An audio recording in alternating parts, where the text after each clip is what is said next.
ನಮಸ್ಕಾರ ಸ್ನೇಹಿತರೆ. ಪ್ರಜಾಪ್ರಭುತ್ವದ ದೇಶದಲ್ಲಿ ಪ್ರಜೆಗಳು ಯುವಕರು ತಮ್ಮ ಹಕ್ಕುಗಳಿಗಾಗಿ ಧ್ವನಿ ಎತ್ತೋದು ಅಪರಾಧನ? ದೆಹಲಿಯ ಜಂತರ್ ಮಂತರ್ನಲ್ಲಿ ಪ್ರತಿಭಟನೆ ನಡೆಸಿದ ಯುವ ಸಮುದಾಯಕ್ಕೆ ನ್ಯಾಯ ಕೊಡೋದು ಬಿಟ್ಟು ಅವರನ್ನ ಗುಂಡಿಕ್ಕಿ ಕೊಲ್ಲಬೇಕಿತ್ತು ಅಂತ ಆರ್ಎಸ್ಎಸ್ ಸಿದ್ಧಾಂತವಾದಿ ಟಿಜಿ ಮೋಹನ್ ದಾಸ್ ಸಾರ್ವಜನಿಕವಾಗಿ ವಿಷಪೂರಿತ ಹೇಳಿಕೆಯನ್ನ ನೀಡಿದ್ದಾರೆ. ಪ್ರತಿಯೊಬ್ಬ ನಾಗರಿಕನು ತಲೆ ತಗ್ಗಿಸುವಂತಹ ಈ ಆಘಾತಕಾರಿ ಹೇಳಿಕೆಯನ್ನ ನಾವೆಲ್ಲರೂ ಕೂಡ ತೀವ್ರವಾಗಿ ಖಂಡಿಸಲೇಬೇಕಾಗಿದೆ. ನಿಮಗೆ ವಿದ್ಯಾರ್ಥಿಗಳ ಮೇಲೆ ಅಷ್ಟೊಂದು ಆಕ್ರೋಶ ಯಾಕೆ ಗೊತ್ತಾ? ಅದಕ್ಕೆ ಜೀವಂತ ಉದಾಹರಣೆ ಅಂದ್ರೆ ನಿಮ್ಮ ಸರ್ಕಾರದ ಶೈಕ್ಷಣಿಕ ಅಕ್ರಮಗಳು ಮತ್ತು ಪರೀಕ್ಷಾ ಹಗರಣಗಳ ವಿರುದ್ಧ ಇದೇ ವಿದ್ಯಾರ್ಥಿಗಳು ಒಗ್ಗೂಡಿ ಹೋರಾಡಿ ಸ್ವತಃ ನಿಮ್ಮ ಸರ್ಕಾರದ ಶಿಕ್ಷಣ ಸಚಿವರನ್ನ ಹುದ್ದೆಯಿಂದ ಕೆಳಗಿಳುವಂತೆ ಮಾಡಿದ್ದು ಅಲ್ವಾ? ವಿದ್ಯಾರ್ಥಿ ಶಕ್ತಿಯ ಈ ಐತಿಹಾಸಿಕ ಹೋರಾಟದ ಮುಂದೆ ನಿಮ್ಮ ಆಡಳಿತ ಮಂಡಿಯೂರಿತು. ಯುವಕರ ಈ ಗೆಲುವನ್ನ ಸಹಿಸಿಕೊಳ್ಳೋದಕ್ಕೆ ಆಗದೆ ನಿಮ್ಮ ಅಹಂಕಾರಕ್ಕೆ ಹೊಡೆತ ಬಿದ್ದದಕ್ಕೆ ನೀವು ಇಂತಹ ವಿಕೃತ ಹೇಳಿಕೆಯನ್ನ ನೀಡ್ತಿದ್ದೀರಾ ಅಲ್ವಾ? ಮೋಹನ್ ದಾಸ್ ಅವರೇ, ಈ ದೇಶದ ವಿದ್ಯಾರ್ಥಿಗಳನ್ನ ಗುಂಡಿಕ್ಕಿ ಸಾಯಿಸಬೇಕು ಅಂತ ಹೇಳುವಾಗ ನಿಮ್ಗೆ ಒಮ್ಮೆ ಆದ್ರೂ ನಿಮ್ಮ ಮನೆಯ ಮಕ್ಕಳು ನೆನಪಿಗೆ ಬರ್ಲಿಲ್ವಾ? ನಿಮ್ಮ ಕುಟುಂಬದ ಮಕ್ಕಳು ತಮ್ಮ ಭವಿಷ್ಯಕ್ಕಾಗಿ ಶಿಕ್ಷಣದಲ್ಲಿ ಅಕ್ರಮಗಳ ವಿರುದ್ಧ ಧ್ವನಿ ಎತ್ತಿ ಬೀದಿಯಲ್ಲಿ ಬಿದ್ದಿದ್ರೆ ಅವರನ್ನು ಹೀಗೆ ಗುಂಡಿಕ್ಕಿ ಶವಗಳನ್ನ ಆಂಬ್ಯುಲೆನ್ಸ್ಗೆ ಹಾಕಿ ಎತ್ತಾಕೊಂಡು ಹೋಗಿ ಅಂತ ಹೇಳ್ತಾ ಇದ್ರ? ತಂದೆ ತಾಯಿ ಸಾಕಿ ಬೆಳೆಸಿದ ಯುವಕರ ಪ್ರಾಣ ಅಂದ್ರೆ ನಿಮ್ಗೆ ಅಷ್ಟೊಂದು ಕೇವಲ ಆಗೋಯ್ತಾ? 4 ಕಿಲೋಮೀಟರ್ ವ್ಯಾಪ್ತಿಯಲ್ಲಿ ಕರ್ಫ್ಯೂ ಹಾಕಿ 3 ಬಾರಿ ಎಚ್ಚರಿಕೆ ನೀಡಿ ನೇರವಾಗಿ ಗುಂಡು ಹಾರಿಸಬೇಕಿತ್ತು. 4 ಗಂಟೆಗಳಲ್ಲಿ ಪರಿಸ್ಥಿತಿ ಶಾಂತವಾಗ್ತಾ ಇತ್ತು. ಆಮೇಲೆ ಶವಗಳನ್ನ ಆರಿಸ್ಕೊಂಡು ಹೋಗಬಹುದಾಗಿತ್ತು ಅಂತ ಎಷ್ಟು ಆರಾಮಾಗಿ ಹೇಳ್ತೀರಲ್ರಿ. ಅಂದ್ರೆ ನಿಮ್ಮ ಪ್ರಕಾರ ಸಂವಿಧಾನ ನೀಡಿದ ಪ್ರತಿಭಟನಾ ಹಕ್ಕಿಗೆ ಉತ್ತರ ಸಟಪಟ ಅಂತ ಗುಂಡು ಹಾರಿಸೋದೆ? ಈ ಕ್ರೂರ ಮತ್ತು ರಕ್ತದಾಹಿ ಚಿಂತನೆಯೇ ನಿಮ್ಮ ಸಂಘಿ ಮನಸ್ಥಿತಿ ಎಂಥದ್ದು ಅನ್ನೋದನ್ನ ದೇಶದ ಜನರಿಗೆ ಎತ್ತಿ ತೋರಿಸ್ತಾ ಇದೆ. ನಿಜಕ್ಕೂ ನಿಮ್ಮ ಆಕ್ರೋಶಕ್ಕೆ ಕಾರಣ ಏನ್ ಗೊತ್ತಾ?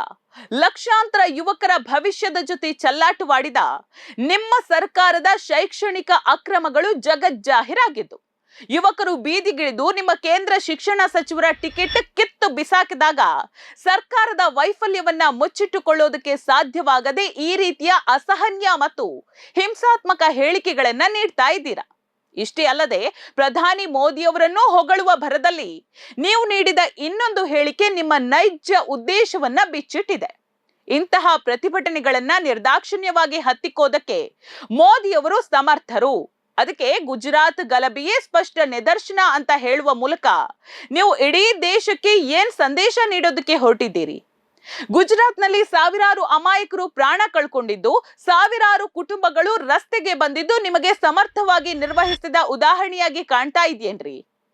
ಭೀಕರ ಗಲಭೆ ಮತ್ತು ಹಿಂಸಾಚಾರವನ್ನ ಆಡಳಿತಾತ್ಮಕ ಸಾಧನೆ ಅಂತ ಬಿಂಬಿಸುವ ನಿಮ್ಮ ಮಾನಸಿಕತೆಯನ್ನ ಏನಂತ ಕರಿಬೇಕು ಹೇಳಿ? ಇದು ಸಂವಿಧಾನಕ್ಕೆ ಮಾಡ್ತಾ ಇರುವ ದ್ರೋಹ ಅಲ್ವಾ? Doctor B R. ಅಂಬೇಡ್ಕರ್ ಅವರು ನಮಗೆ ನೀಡಿದ ಸಂವಿಧಾನದಲ್ಲಿ ಪ್ರಜಾಪ್ರಭುತ್ವದ ಅತಿ ದೊಡ್ಡ ಶಕ್ತಿಯೇ ಶಾಂತಿಯುತ ಪ್ರತಿಭಟನೆ. ಆದ್ರೆ ಸರ್ಕಾರಕ್ಕೆ ವಿರುದ್ಧವಾಗಿ ಪ್ರಶ್ನೆ ಕೇಳುವ ಪ್ರತಿಯೊಂದು ಧ್ವನಿಯನ್ನು ತುಪಾಕಿಯ ಗುಂಡಿನಿಂದ ಅಥವಾ ಗಲಭೆಯ ಭಯದಿಂದ ಅಡಗಿಸಬೇಕು ಅನ್ನೋದು ಪ್ರಜಾಪ್ರಭುತ್ವ ಅಲ್ಲ, ಅದು ಸರ್ವಾಧಿಕಾರ. ನೀವು ಬಯಸ್ತಾ ಇರೋದು ಈ ದೇಶದಲ್ಲಿ ಇಂತಹ ಸರ್ವಾಧಿಕಾರವನ್ನ? ವಿದ್ಯಾರ್ಥಿಗಳು ಈ ದೇಶದ ಬೆನ್ನೆಲುಬು ಮತ್ತು ಭವಿಷ್ಯ ಕಣ್ರಿ. ತಮ್ಮ ಹಕ್ಕಿಗಾಗಿ, ಶಿಕ್ಷಣದ ಪವಿತ್ರತೆಗಾಗಿ ಹೋರಾಡುವ ವಿದ್ಯಾರ್ಥಿಗಳನ್ನ ಶತ್ರುಗಳಂತೆ ನೋಡುವ ಯಾವುದೇ ವ್ಯವಸ್ಥೆ ಅಥವಾ ಸಿದ್ಧಾಂತ ದೀರ್ಘಕಾಲ ಬಾಳುವುದಕ್ಕೆ ಸಾಧ್ಯ ಇಲ್ಲ. ಯುವಕರ ಧ್ವನಿಯನ್ನ ಅಡಗಿಸೋದಕ್ಕೆ ಗುಂಡುಗಳ ಅಗತ್ಯ ಇಲ್ಲ. ಅವರಿಗೆ ಸೂಕ್ತ ಉತ್ತರ ಮತ್ತು ನ್ಯಾಯ ನೀಡುವ ಆಡಳಿತ ಬೇಕಿದೆ.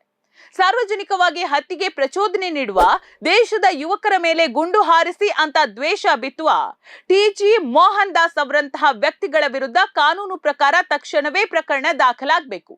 ದ್ವೇಷಪೂರಿತ ಭಾಷಣದ ಅಡಿಯಲ್ಲಿ ಇವರನ್ನ ತನಿಖೆಗೆ ಒಳಪಡಿಸಿ ಸರಿಯಾಗಿ ತರಾಟೆಗೆ ತೆಗೆದುಕೊಳ್ಳುವುದು ಈ ದೇಶದ ಕಾನೂನು ವ್ಯವಸ್ಥೆಯ ಜವಾಬ್ದಾರಿಯಾಗಿದೆ. ಇಷ್ಟೆಲ್ಲ ಭೀಕರ ಮತ್ತು ದ್ವೇಷಪೂರಿತ ಹೇಳಿಕೆ ನೀಡಿದ್ರು ದೇಶದ ಮುಖ್ಯವಾಹಿನಿಯ ಮಾಧ್ಯಮಗಳು ಮತ್ತು ಬುದ್ಧಿಜೀವಿಗಳು ಯಾಕೆ ಮೌನವಾಗಿದ್ದಾರೆ? ಬೇರೆ ಯಾರಾದ್ರೂ ಅಥವಾ ವಿರೋಧ ಪಕ್ಷದವರು ಇಂತಹ ಹೇಳಿಕೆ ನೀಡಿದ್ರೆ ಇಷ್ಟೊತ್ತಿಗಾಗ್ಲೇ ಜೈಲಿಗೆ ತಳ್ತಾ ಇದ್ರಿ ಅಲ್ವಾ?